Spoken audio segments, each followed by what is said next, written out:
Hello and welcome to a very special episode of Talking Disney Magic, a show all about ranking and reviewing the biggest films in Disney and Pixar's catalog and talking about the biggest news in the House of Mouse, including Disney, Pixar, Star Wars, Marvel, and so much more. My name is Adam Bankhurst and I'm here as always with the wonderful Vanessa. But this week we're not ranking and reviewing a movie because we have a very, very special guest that I'm so excited to speak with. It is A.J. Wolfe, the founder of Disney Food Blog and the author of a brand new book, Disney Adults Exploring and also falling in love with a magical subculture. AJ, welcome to the show. Hi guys, thank you. Great to be here. So yeah, we were talking a little bit before the show how your voice kind of lives rent free in my head because I've been following you for so long, and I'm sure you hear that so much. But it's such a pleasure to have you on the show and be a part of this talk that Vanessa and I have been looking forward to for a very long time. And we kind of just want to start with like, how's it going? Like, how does it feel to have this book like, getting ready to be released and doing the whole thing? I'm sure it's crazy, but like, where is your head at right now? All over the place. I since I was a little girl, I've always wanted to be a writer, which I think is my master's degree was in nonfiction writing, and I feel like that's kind of what I do with the blog anyway. But it's very, very exciting to have top 5 publisher, real live book that I've been able to do. It was definitely a lot of work, very unexpected, especially while you're also kind of you have another full-time job that you're working on. So right now things are, and it's all new to me because I've never done a big publishing book. We've been doing the DFB guides for 15 years, but those are PDFs and self-published, and so there's not kind of quite so much around creating that. So it's all new to me, and I'm just learning, and I'm like, what am I missing? What am I supposed to be doing that I'm not doing? And so it's a lot, and I'm just trying to consume as much of it as I can. Of course, we totally get that. And, the book's out on August 5th, and we're obviously going to dive a lot deeper into the book and how it came to be and all this kind of stuff in your life and your Disney journey and stuff. But, so many people obviously know your voice, Disney Food Blog. But just for the people who don't, like, who is AJ Wolfe and what is Disney Food Blog in your career? Like, what do you like kind of want people to know that maybe people don't know or people do about AJ Wolfe? I'm pretty boring. I don't believe that. I think why Disney Food Blog was so popular and relatable is because I am just like everybody else. Like the reason I started it is because I loved eating at Disney and nobody was doing, any sort of niche content about that. And so I wanted that to exist. It was something that I wanted to read. And so I think that sort of set the precedent that my goal with everything that I produce, all the content that we do, is to provide what other people going to Disney are interested in. I don't live in Orlando. I don't live in Anaheim. And so I'm traveling there. I'm either driving or taking a plane there like everybody else. I'm staying in the hotels, and a lot of Disney influencers live there. And so they don't have the same experience as the guest who's on their vacation and it only has a week there, so they have a completely different approach to the content that they create.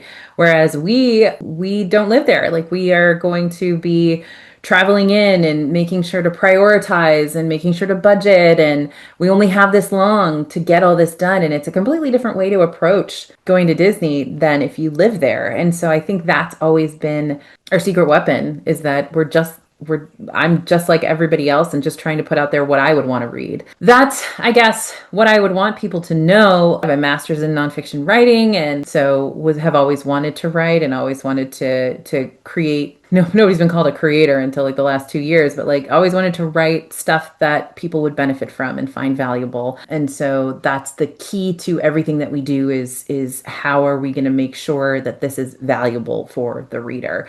So it's not written with the goal of self-promotion or achieving, wealth and fame. It's written with the goal of making sure people get information that they need so that they're not wasting money or screwing up when they only have a certain number of days there and they're paying, 3 mortgage payments to be there. So thinking about this book that you wrote, like what was the inspiration? How did you decide that you were going to do that? Like what was the jumping off point? How did you decide that you were going to be making the book about Disney adults versus about food and the blog and everything else that you've been doing? It's a very different path than most people, most authors take. Simon and Schuster actually reached out to me to write the book, so I didn't pitch to them or anything. There was an article written about me by a food reporter at the New York Times, and my current editor at Simon and Schuster reached out to me and said, "I've been wanting you to do a book for a long time, and so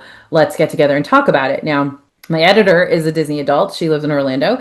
And so we met at Nomad Lounge to kind of talk about what the potential could be. And she already sort of had in her head she would love to see a book about Disney adults, and she wanted me to do it. And so that's kind of how it came about. And I was, more than happy to take on that topic because it is such a divisive topic, and it's a trendy topic, and nobody really knows what it means or how they're supposed to feel about it, whether you are one or aren't one. And so that's sort of how the book came about. Is they asked me to write it, and I said absolutely. So you were doing all this research I was reading it because we got advanced copies. So thanks for that. It was really fun. I always say that I'm a Disney adult, even though I don't feel like I am 100% into any of these categories. I just love Disney. And so I was like, yeah, I love Disney and I'm an adult. So that makes me a Disney adult. One of the things I looked at was just that you had so much research. You talked to so many people to put this book together, and interviews of all different subcultures and all different walks of life and all different people that identify as Disney adults. What was the most surprising thing that you found in your research as you were going through and trying to put this book together? Everybody I talked to, I had the question, what kind of negativity do you get in your life from people who don't understand that you're a Disney adult? Over and over and over, I heard the response of, not a whole lot. Nobody really, makes fun of me for it or anything. But what I kept hearing was that the worst thing about being a Disney adult is other Disney adults. So, which shocked me. And, me too. And what kind of rose to the surface was that because this subculture has grown so much since, 2020, you've got this weird competition and hierarchy between Disney adults online. And so there's almost this people making other people feel like less than if they not enough past, or if they haven't ridden this ride, or they hadn't stayed in all these hotels. And so there is this pervasive, I hate that there are people who are going and reselling products on eBay, and I hate that there's these Disney adults who make me feel bad because I don't have the same merchandise they have. So that was really shocking to me. I expected that the majority of the negativity to come from outside the community, but it really doesn't. I think that Disney adults just really don't care what other people think. They don't care at all that you think they're weird, but they do care how other Disney adults see them and make them feel. And that to me, I don't know why I was surprised by that. That's how it is in every community. And I compare this a lot to church communities and clubs and things like that. And of course, you're not looking outside the community for feedback. You're looking inside the community for feedback. And so that was very interesting to me. Yeah, that was a surprising thing to me too. And it's funny you mentioned the resellers. That's one of Adam's biggest gripes too. That makes him so upset.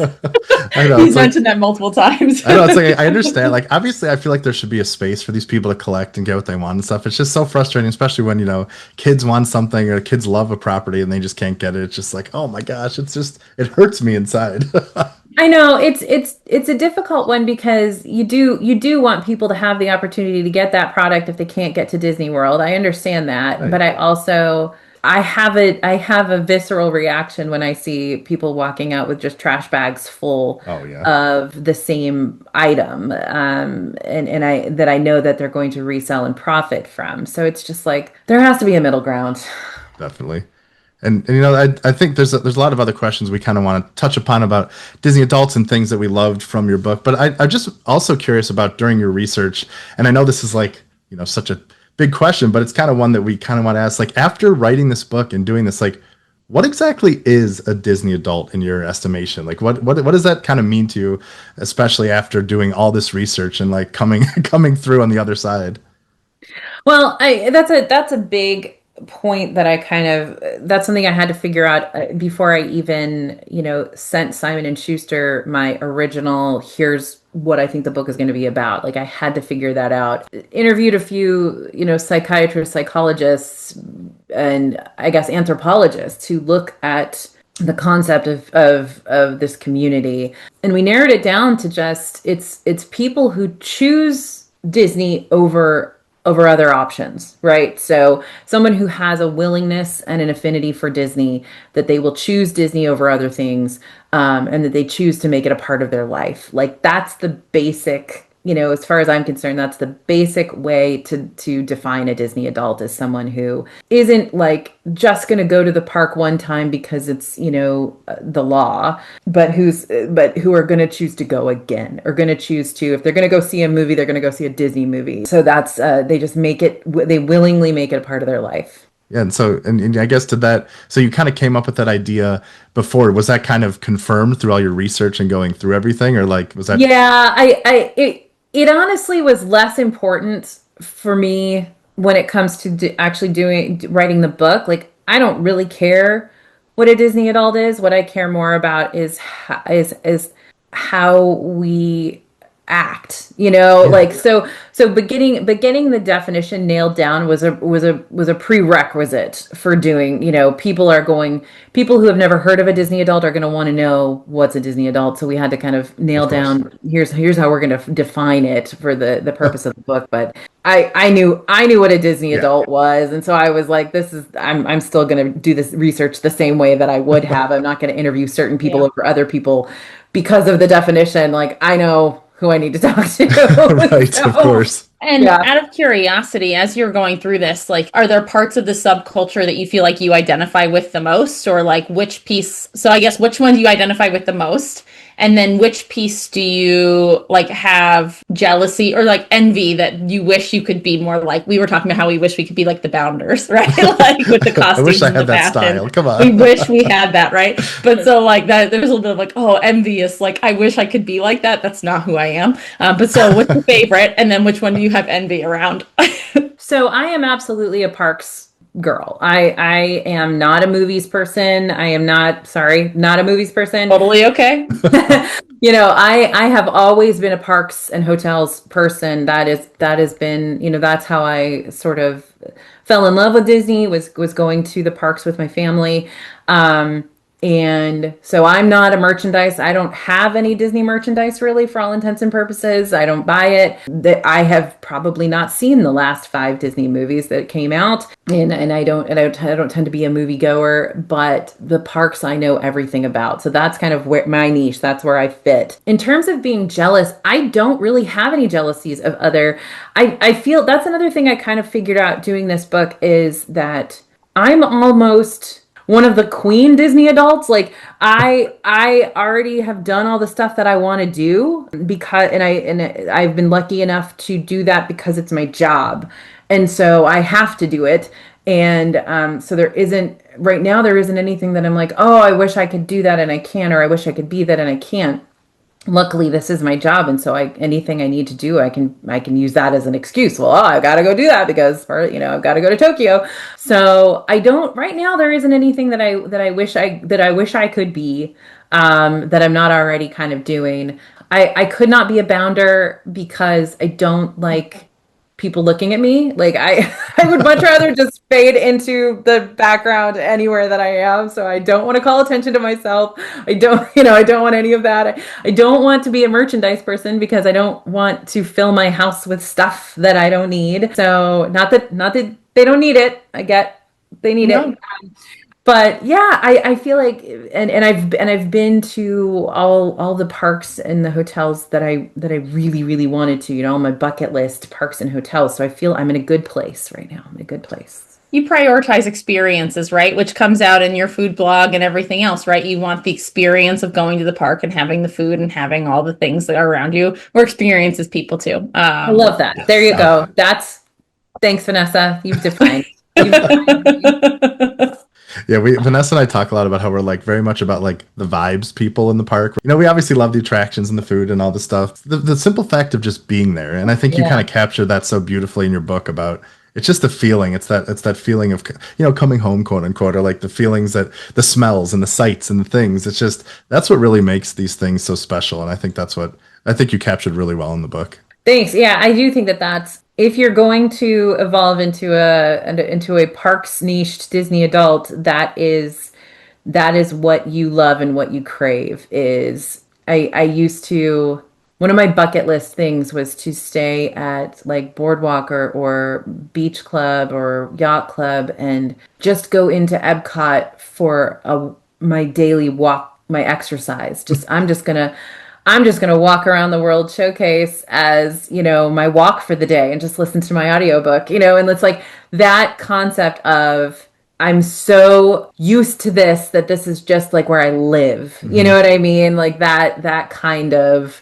feeling that I've done everything here and I don't have to feel like I'm scrambling to do everything again. It's like that sort of thing that you're sort of reaching for. It's kind of like when you love going on vacation somewhere and then you think about living there someday and having it not be a situation that you're just counting down the days that you have left there, but you just kind of it just gets to be your normal. And that's like something you're always trying to capture, I think, as a Disney Parks fan is like, how do I make this my normal?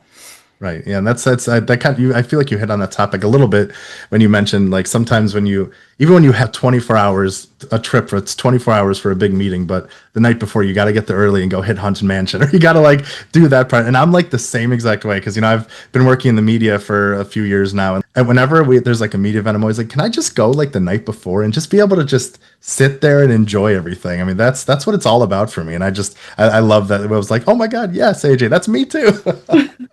I can't stop. It hasn't stopped. Like I will still go, I know that I'm going to Disney, or I should say I'm going to Orlando because the book launch for this book is August 4th in Winter Park. And, I'll probably get there on like the second and I'll probably spend a day just by myself in the parks, just, because I'm high anxiety and I'm super stressed all the time. And like, I'll be super stressed about this book launch because like I said, I don't like people looking at me or even like having like, I don't like existing in front of other people. And so going to a book launch is going to be all about me is going to like stress me out to no end. And so I will need a day to just go and detox and just like be alone in the parks and try to kind of steel myself for this incredible opportunity, but also Yes. incredibly high anxiety situation. Yeah, we Adam and I have gone to Disney a bunch of times together, and there he's always the one that's like, all right, I'm gonna get up at 5, I'll meet you there, I'm gonna go stand in this line. And I can't remember, I think I was pregnant at the time and when it was like the Star Wars stuff was all launching, and so Adam's like, I got tickets and I couldn't go. So he's like, I'm gonna be there at 5 a.m. I'll meet you there at 9 or whatever, and I'll come back and I'll be doing whatever. And it was like, he's like, okay, bye, Adam. We'll see you. It's We'll true. see It's you when we almost get like there. there's like a requirement in your soul that you have to do this job. It's Right.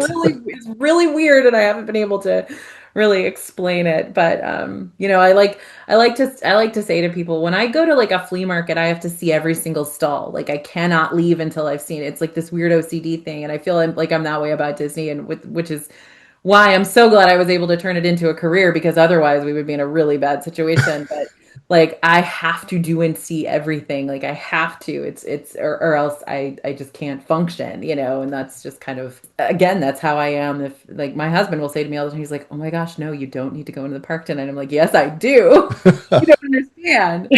Yep, got to ride Haunted Mansion, even though I've ridden it a million times and we'll ride it a million more times. Gotta happen today. I'm doing my first Disney run. Like I'm doing a 5K Okay, coming up for cool. like the food and wine. I think it is in October or something. Yep. And so I started doing these like Nike Running Club guided runs or whatever because I've always done workouts here and there, whatever.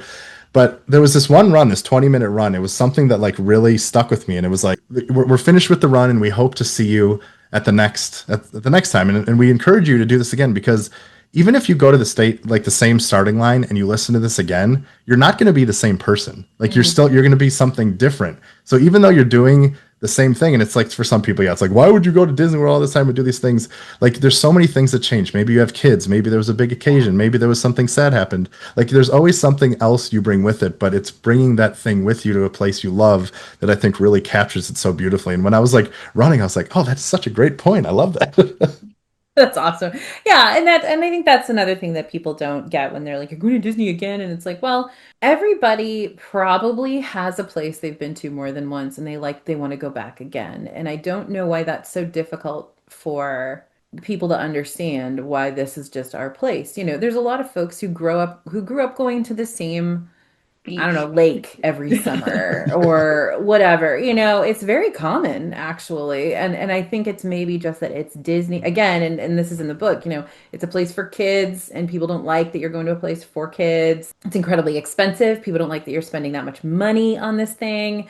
And there's these weird prejudices against it for several different reasons that they're just like, well, because they wouldn't do it, they don't understand why Right. somebody else would. So, and the book is largely like main themes, I guess, running through the book is just human nature in general, like that we don't like someone who's different from us. We don't like someone who's an other. We don't like someone who we don't understand or something that we don't understand. And so we have immediately a prejudice against it. And so I think the whole book is about human nature in that respect, but also about human nature in the respect of the tribe that we are in, the things that we do understand and the things that we love, and just trying to get closer and closer and closer and surround ourselves with that as much as possible because it makes us feel safe and comfortable. And so it's kind of the idea of human nature running away from things they don't understand and running to things that they love to almost a detriment, sometimes for some of us.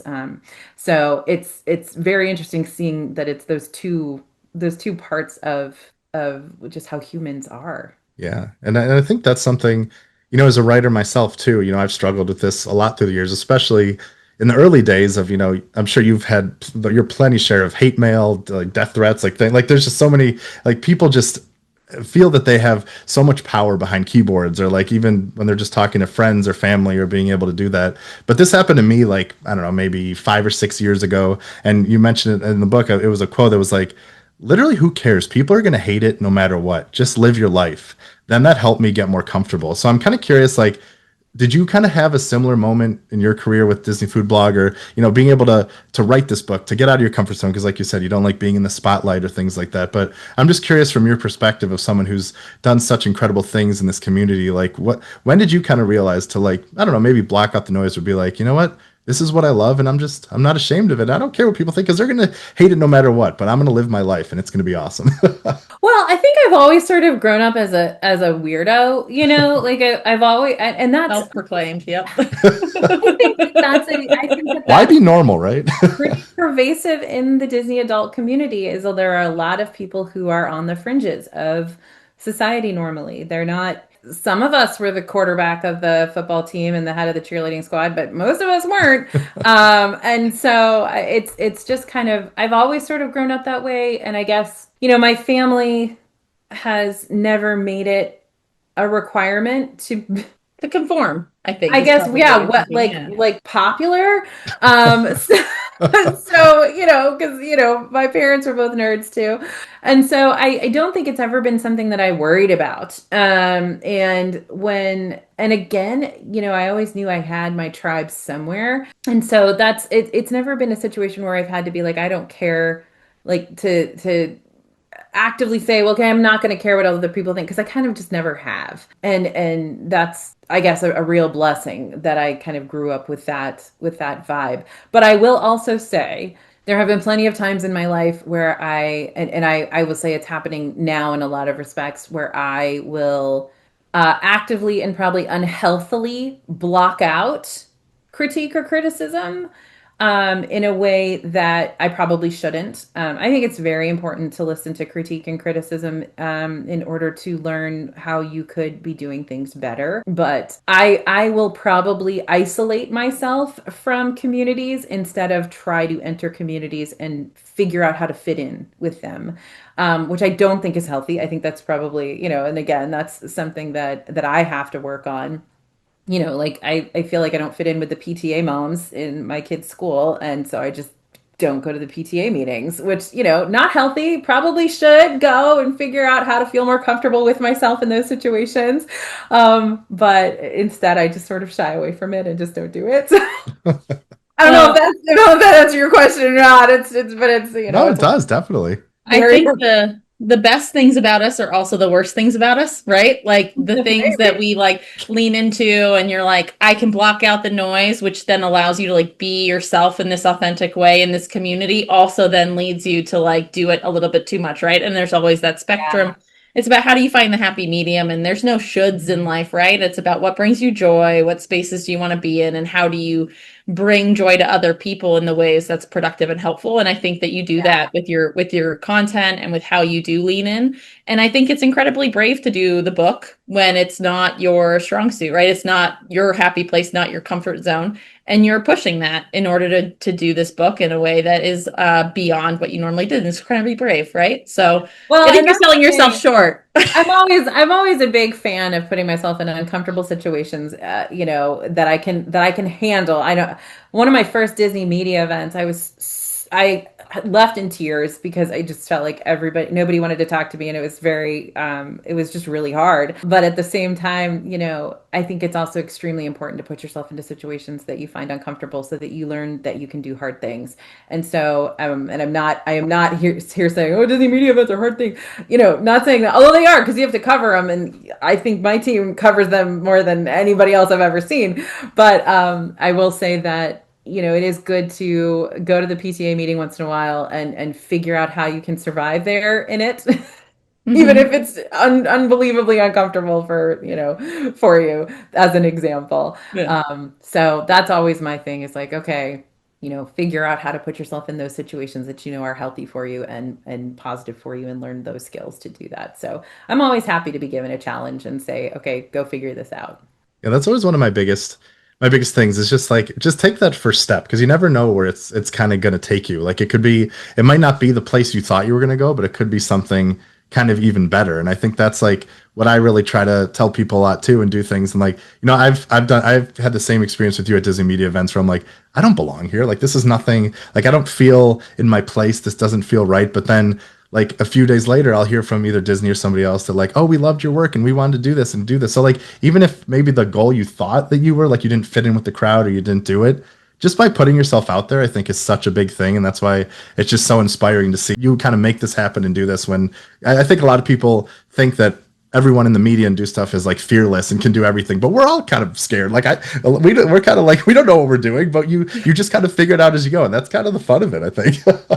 Absolutely, 1,000%. I think that's why, again, like I said at the top of this show, the food blog has been so popular, is because there is a relatability to it. I don't try to present something I'm not. I'm just really honest about, like, I really screwed up here, and don't make the same mistake, kind of thing. And I think once people realize, oh, she actually cares about me being successful on this trip, and not spending money, like, she doesn't care about herself, she cares about me, which is fundamentally the core of what we do. It's like, yeah, I mean, we're not out there to bring accolades to ourselves and say, oh, look at us, look at us in Disney World all the time or whatever. The goal is to be like, hey guys, we screwed up, and don't do the same thing, and that's what I always say on my videos is, we make all the mistakes so that you don't have to. So it's very different from, I think, the situation with a lot of other quote unquote influencers, where there's more of a focus on them and who they are. And ours, what we do is a huge focus on how do we make your life better, the end.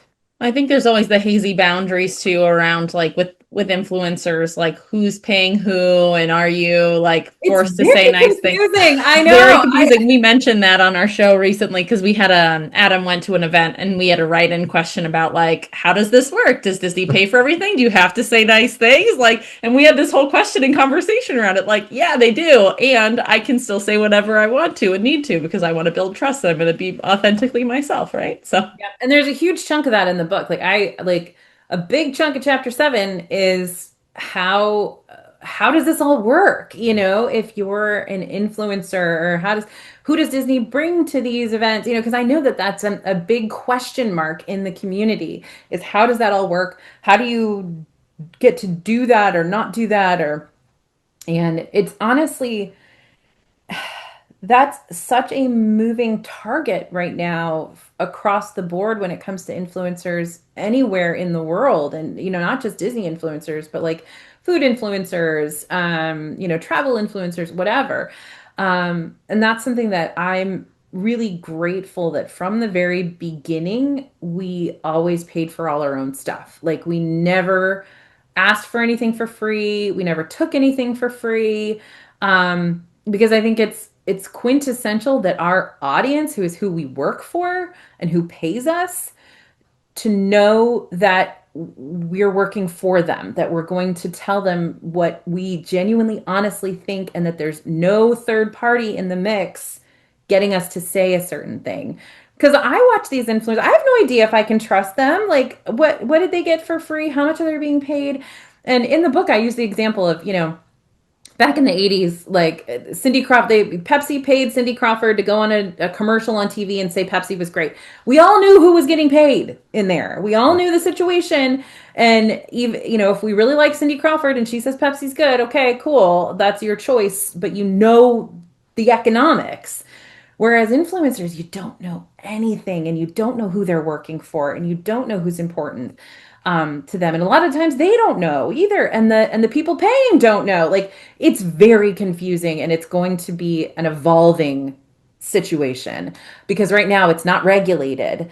There's no rules around it, and there's no laws about what you can and can't say. There's some FTC guidelines, but it's Very minimal stuff. It's weird. like you just sometimes just have to write a little host it or a little thing here, but then what's And the real then, yeah, story? how do you even know? What So does it's that hard mean? as a consumer to trust anybody. So I think that's where, brand is going to be king. And you have to help people understand that you're working for them, and you're not getting paid by anybody else. So it's a big confusing thing. That's why I made it such a huge part of the book, is because I really do think, like, again, that's something people have a lot of question marks around. Yeah, I mean that happened a lot. With IGN, we're like mainly a video game website, but we have a lot of entertainment too and stuff. And obviously, years ago, I mean, articles were everything, but now it's video, and now a lot of people don't even come to us anymore and go straight to the influencers and Yep. stuff. And I'm sure you've seen that evolution too, from starting in 2009. I mean, like, how has that kind of evolved for you, and kind of seen that change, especially in the last few years, as just kind of focused on Disney Food Blog? Honestly, it breaks my heart because I feel like people are getting incorrect information Yeah, now. right. That to me is a painful evolution, because I am so dedicated to making sure that you get correct and right and updated information that's going to help you. But I mean, you also look at ChatGPT and AI, and people are using that as their search engine, which is great. But you also have to know that ChatGPT and AI, if they don't know something, they'll make something up. They'll make it up. Like, Hallucinate. yeah, like your LLM will absolutely lie to you. So that's another thing, that's another reason my brand is going to be king. Like, you have to know that the person you're watching and you're getting your information from is someone that you trust. And I do feel like people who are, it does, it breaks my heart, because I think there's a lot of incorrect information. There's a lot of, like, playing telephone, third part, like, I heard this from someone who heard it from someone who heard it from someone, and it's wrong. It's really wrong. And so I'm just like, listen, guys, I'm just going to keep doing what I can do, and I'm Yeah. going to do the best I can to rise above the noise. But I think we, as journalists and content creators, are going to have a very difficult time here going forward, because, and this is getting into the nitty gritty of, of media, but right now those LLMs are reading all of our content that's available for free online, right? Eventually, that is going to dissuade writers and journalists from creating content that's available for free online, because it's just getting stolen Yeah. and repackaged. And so pretty soon the LLMs won't have anything to read, and so they will then be giving fake information, made up information that's just LLM recycled. Like, you're going to stop getting true information anywhere for free. So that's the other thing that people need to really be cognizant of is that if we continue down this path, I'm not saying I have a problem with AI. I love LLMs. I think they're incredibly useful tools, but they are not where you should be getting your final info.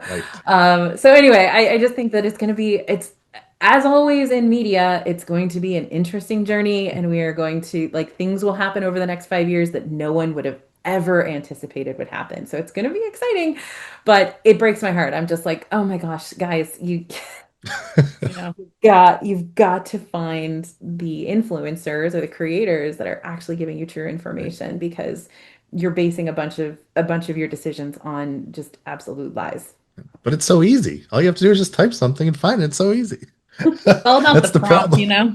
But Well, that's the other thing is if you've got influencers again who are self-promotional, focused on themselves getting famous, they'll say anything a lot of times. Not everybody, I get it, but a lot of folks are, and a lot of them just haven't had the experience in the space to really even know what they're talking about. So that's another issue. So well, speaking of getting the truth from the source, I have a Lightning McQueen lightning round of questions around my food questions for you, so I can get the right information. I want the truth, nothing but the truth, in my Lightning McQueen lightning round of questions.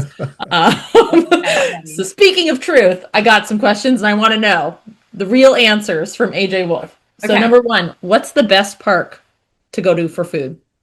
The best park for food right now is probably Disney Springs. Oh. I mean, obviously the best park for food is going to be where you have the most options for food. And so Epcot, Disney Springs, but I will say Animal Kingdom is kind of like a dark horse in there. Like they are doing Yes. some really, really good food, really good snacks, really interesting stuff that's exclusive to Animal Kingdom. So I would say Hollywood Studios and Magic Kingdom are drastically underperforming in this space. But Springs, Epcot, Animal Kingdom, all are good options. We also like Adam and I have been doing a lot of like Disney hotels. Yeah. Great options at the hotels, Oh you know. yeah. So then what's your favorite snack? It honestly changes so often because Disney changes so often. So it's a tough one for me. So when people ask me that, I always kind of default to pineapple upside down cake Dole Whip.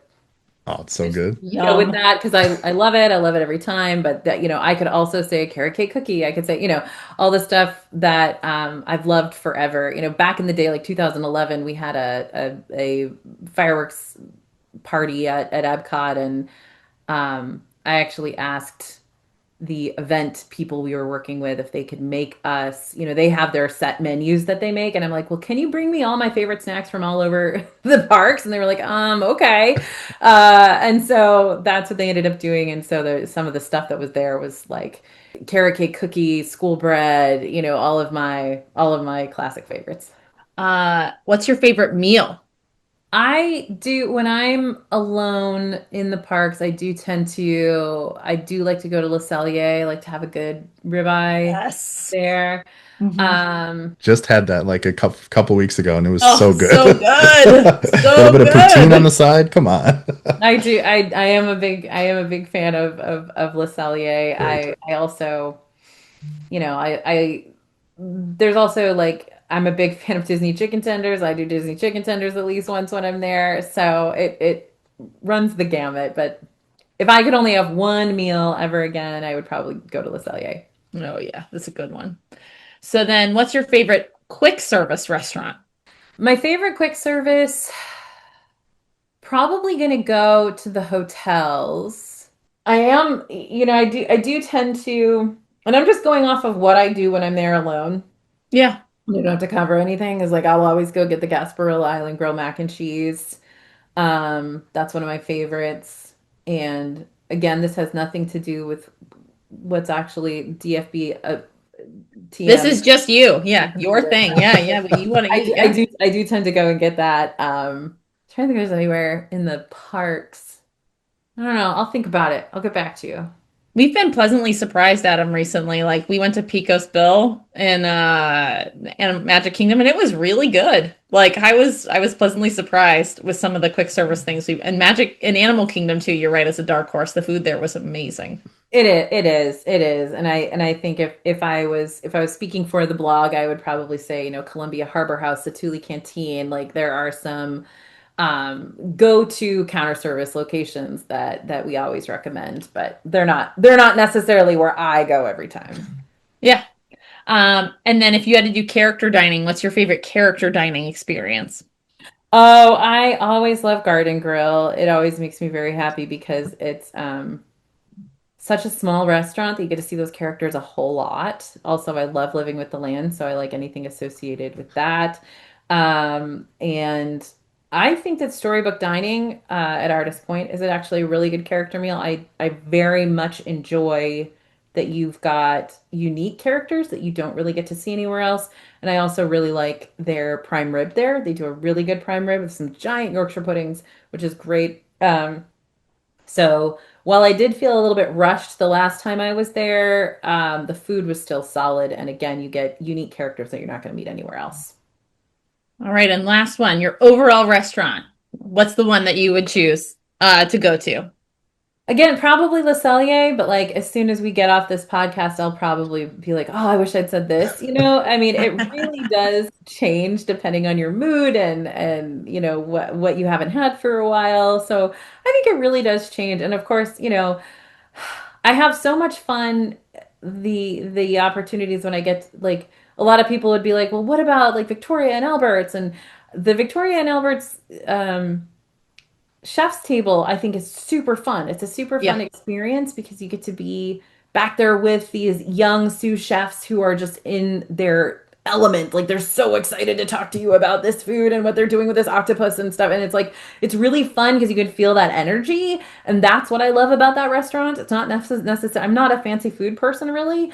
But I love being in a place where these people who are, these young people who are so successful in their career so far, and they're so excited to be there, and they want to talk to you about what they're doing. So that's really fun, I think, too. But yeah, I I mean, think there's all the Grand Floridian restaurants are Oh spectacular. yeah. they're very good. They're All very good. good. They are consistent, which is not something like I always say the only consistent thing about Disney food is that it's inconsistent. So I do think that the Grand Floridian restaurants have been good consistently. You did a pretty good job on the first Lightning McQueen round, which is The good. So Lightning that's, McQueen run, yeah. but yeah, before we have just a little bit of time left, and I do want to kind of ask a little few final questions about the book itself, and kind of end on a really positive note because I think what I love so much about this book is how much it is your voice, but it's also so many other people's voice that you bring in the stories and stuff. And one of the biggest stories that obviously stuck with me is the woman who lost her daughter because of if who she was, we don't know the whole story, but she saw someone in the park with a pride shirt and she came up and talked to them and with tears in her eyes, and like Yeah. those kind of stories, that's like what I just want to like show in the face of the people who kind of throw hate or do these things and don't understand. I'm like, it's a community, it's a place to feel welcome, it's so wonderful. There's so many incredible moments like that happen that wouldn't happen anywhere else, but because we all have this shared love and we're in one place together makes it so special. So just jumping off that topic or anything else you include in the book, or maybe even you didn't weren't able to include in the book, but like what are those moments that mean so much to you that you shared in the book or in your life? Yeah, that's what I think is the real star of this book is all of the people in it and recognize too that there were dozens and dozens of other Disney adults who sent me their stories and who I talked to, who aren't even in the book, but who shaped what the book was and needed to be. The takeaway for me is that everybody's going to have a different experience with this, and it's not about Disney, it's not about the parks, it's not about the movies, it's about your experience with the movies. And I say that over and over again in the book is it's not about your hobby, it's about how your hobby makes you feel. It's about how this thing that you love makes you feel, why you love it yourself. A lot of people love Disney for different reasons. Their grandmother loved it and their grandmother took them to Disney World, or they used to watch this movie with their brother who passed away, and they watch that movie with him all the time, and it reminds. the reason why you have this affinity and this connection to this thing, this conglomerate, this media conglomerate, is very personal, and it's never going to be the same for everybody. And I think that's the thing to take away from it is, again, it's about human nature. It's about how we interact with the people that we love, and that's the bottom line. So telling all of these stories was incredibly important, for me to do. Like, I wanted to make sure that the book was about Disney adults and it was not about me, but also that figuring out that it's really not about Disney either, right? It's about how we interact with each other, how we find our tribe, how we find our safe comfort zone, um, and what we do with it after that. So that to me was just huge. I had to, I knew this book would be Disney adults and just talking about them, because that's, people group us into this big stereotype, and it's like, nope, we're all completely different, and the reason why we love it has nothing to do with Disney really, Yeah. and has everything to do with our lives and our nostalgia and our families and our experiences. Yeah. I'm a big Cleveland Browns fan, unfortunately, because they I'm have sorry, been but yeah. terrible for a long time. But like you go into Cleveland Browns Stadium and there's the drunk people that are so crazy and ruin everything for everybody. And then there's also just the fans or the kids that are there for the first time or doing things. It's like I think people kind of lose sight that like the things they love are just not so different from the stuff we love. And I think like that's really what you kind of put into perspective. And I think another thing that you really hit the nail on the head is when you were talking about your friend who got diagnosed with cancer. Because like a lot of people obviously think of Disney adults as people who go to escape everything, who ruin their lives or spend all their money and do stuff. And while there are people that do that, just like in any other hobby, like it's not what you said is it's a distraction. It's not an eraser. So our Mhm. trip didn't make everything better, but it did accomplish something unexpected. It allowed us to tackle her reality from a place that we considered safe and joyful and a little bit magical. And I thought that was just so beautiful and summed it up so perfectly. Yeah, I think that's I heard that from a lot of people too, is that they go to Disney, or they put things in the perspective of Disney to give themselves a lens to understand things that maybe are not understandable. And so I don't think there's any problem at all with putting yourself in a safe space to fight through some really hard stuff. I think that's absolutely okay. And I don't think that it's medicating, and I don't think that it's escaping. I think it's just using a different lens to understand something and giving yourself a safe space to do it. So that was huge to me too, because I do think that people are like, oh, you're just spending all your money and going to day. And there's a section in the book talking about that. That there's a chapter in the book about people who have taken it too far, and they are genuinely talking to me about this is what happened. But I also talked to a psychologist in the book who's like, you just need to keep an eye on, when things get unhealthy, and that looks the same in any hobby or any addiction or any whatever that you have, right? Is when you're starting to neglect people in your life, when you're starting to neglect your responsibilities. Looks the same whether you are addicted to, the NFL, or you're, addicted to Disney, or you're addicted to whatever. And so I think it's people like to say that Disney adults are weird or strange because of that, but it's true in any, in any I guess affinity group. So, as one of the last things, we did prep you as we were coming in. So, our podcast, I know you're not the movie person, but our podcast is about Disney news, but then movie reviews. And so, part of this has been that we've been watching, and it's actually been interesting. So, as we watch these movies with the lens of like, we're going to have to talk about it, it becomes a very different way of watching and engaging with the content. But Yeah. we sent you our tier list. We wanted to know any surprises, anything where you were like, huh, that feels like it shouldn't be there? Or was there things where you're like, yes, that definitely belongs where we put it? Oh, I think that Luca is one of my very favorite Disney movies of all time. Yes, it's so good. Yes. Um, Underrated for sure. I adore Luca. I adore Julia. She is Yes. my favorite, Fanta probably one of my Pecorino. favorite characters. And I took my mom last year to Cinque Terre, Oh, and it was just so fun to be there and like look around in that space and kind of see those characters, and it was like it's just so faithfully represented, that particular community, and I loved it. Um, let's see what else. I love Raya. I'm not happy with Raya's placement. I know it's a little low, but we're trying to. It's like we loved so much of the concept, but the way it all came together, I think we had some issues. But it's like I know it's so hard once you get this hard. Like where do you place things and do things? But Yeah. I love the world and the story, and like once again, talk about first steps. What that movie's about was so beautiful.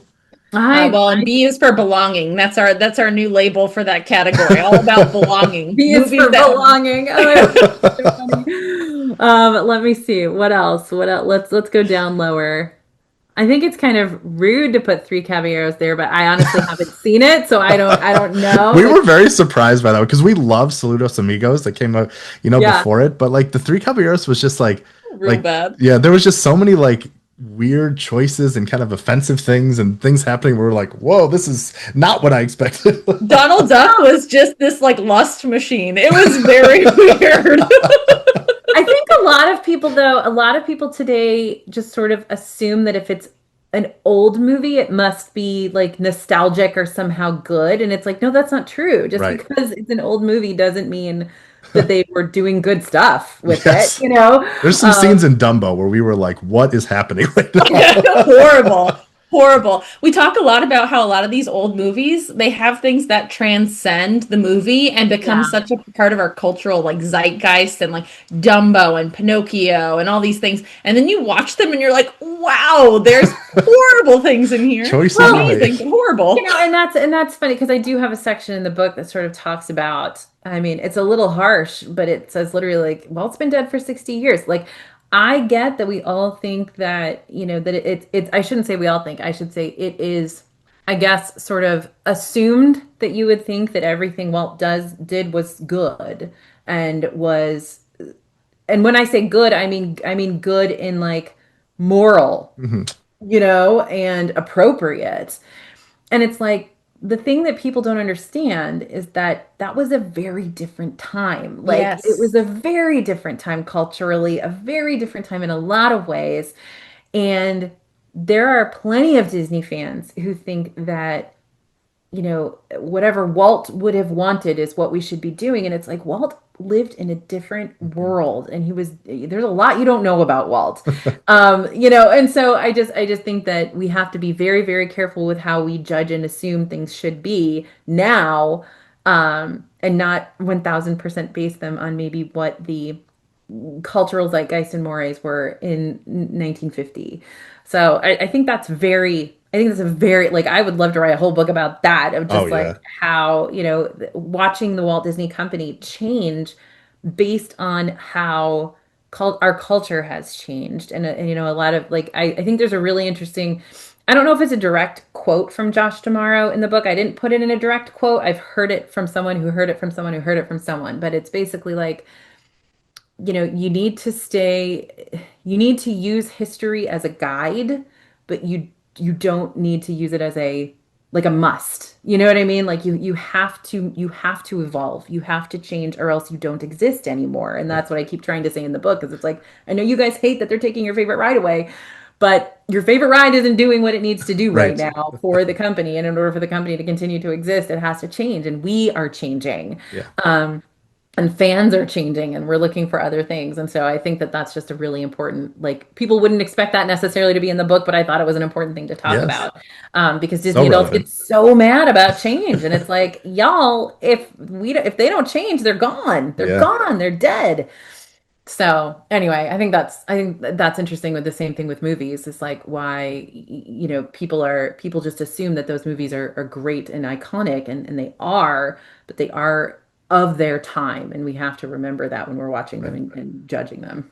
Yeah, which I think has been so fascinating about us going through this, because we've had that same journey and thought that you have. It's like such an incredible way to see it evolve and how things change and what happened and stuff. It's really it's really fascinating stuff that, like you said, people take for granted. Like I know that section you were talking about where, like, he said, I think, honor the heritage but don't let it hold you back. And like and like all the people said like Walt would be rolling in his grave. It's like, you don't know what he was thinking. Like they just kind of have this idea that they know, but it's like you don't know. Like it's a different world, like you said. Listen, Walt was a big fan of money. Yes. Exactly. And he was really always thinking of wanted. the And future and changing and making new things. Monetizing. Yes. so I think he would be probably pretty cool with the changes he's making as long as they're making money. Exactly. Um, Exactly. yeah, like I think that a lot of people who are honestly running Disney now have more of a clean cut, like family oriented mindset than Walt probably did. Yeah. So I think that's also interesting that Disney has carried that. Disney has constantly carried that stereotype with them, even though a lot of this, they're getting into stuff that's not clean cut at all. And they always have, right? Like Pretty Woman was a Disney movie, like, and so it's like there's a lot of stuff that people maybe people are really good at seeing what they want to see and believing Yes. what they want to believe and finding reasons why that's true Yeah. for them. And it's not always necessarily the full story. Yes, 100%. But you know what is true is that your book, Disney Adults Exploring and Also Falling in Love with the Magical Subculture, is coming out on August 5th. And I'm so excited for people to dive into this and see this. And just right at the end, I'd love to kind of give you a chance to plug, the book, anything else you want people to know, if there's any like talks or speaks, or, like book signings coming up, or even just like how can people keep up with you Yeah. besides obviously Disney Food Blog. But yeah, just want to give you the stage for one more time. Thank you.